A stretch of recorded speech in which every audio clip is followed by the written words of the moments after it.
গিয়েছে, আমার বাবা মারা গিয়েছে, এখানে শেষ নয়, আমার বাবা মারা যাওয়ার সাথে সাথে চেহারাটা শুয়োরের চেহারা নয় পরিণত হয়ে যায়, নাউজুবিল্লাহ।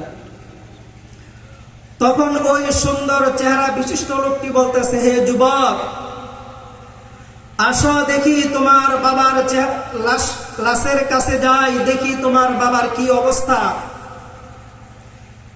যুবক যখন সে আল্লাহর ওলিকে তার বাবার লাশের কাছে নিয়ে গেলেন, যুবক বলে, ওই ব্যক্তি আমার বাবার শরীর থেকে কাপড়টা সরাইয়া তার হাত আমার বাবার চেহারার মধ্যে মুছে দিয়েছে, মাসে করে দিয়েছে। দেওয়ার সাথে সাথে আমার বাবার চেহারাটা ওই সুন্দর চেহারা বিশিষ্ট লোকের চেহারার মতন সুন্দর হয়ে গেছে। সুবহানাল্লাহ।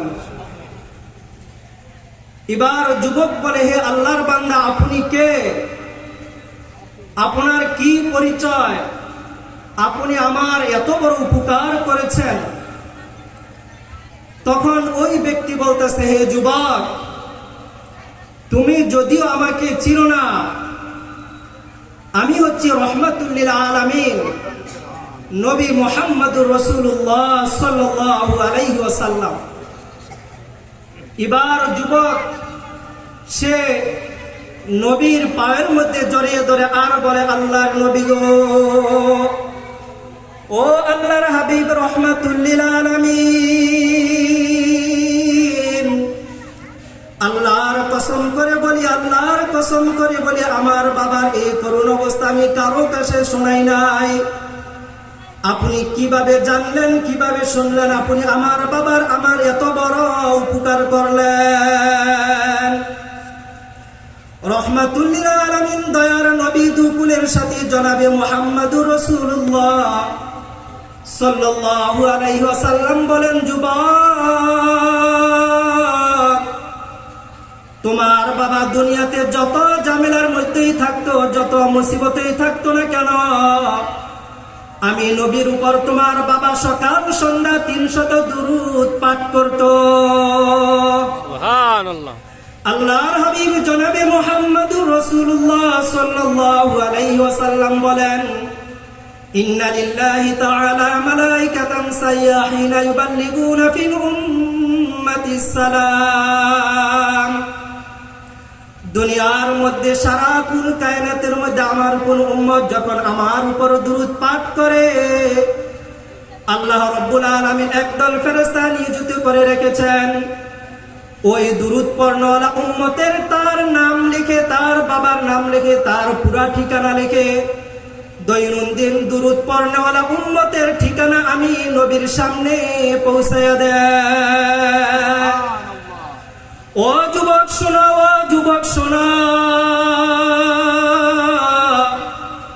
তোমার বাবার দুরূদের হাদিয়া যখন আজকে আমার কাছে পৌঁছালো, আমি ফেরেশতাদেরকে ডাক দিলাম আর বললাম, ও ফেরেশতারা, আমার সে আশিকে রাসূল, আমার সে আশিকের দুরূদের হাদিয়া আজকে কেন তোমরা নিয়ে আসো নাই? ফেরেশতারা ডাক দিয়ে বলে, ইয়া রাহমাতুল লিল আলামিন, আপনার যে উম্মত দুরূদ পাঠ করে সেই উম্মতের দুরূদ আপনার সামনে পেশ করি, কিন্তু আপনার এই আশিক দৈনিক দুরূদ পড়লে আমরা নিয়োজিত হয়েছি তার দুরূদ পৌঁছানোর জন্য, কিন্তু আপনার আশিক তো মারা গিয়েছে, তার দুরূদ আমরা কিভাবে পৌঁছাবো? শুধুই তাই নয়, শুধুই তাই নয় গো রাহমাতুল লিল আলামিন,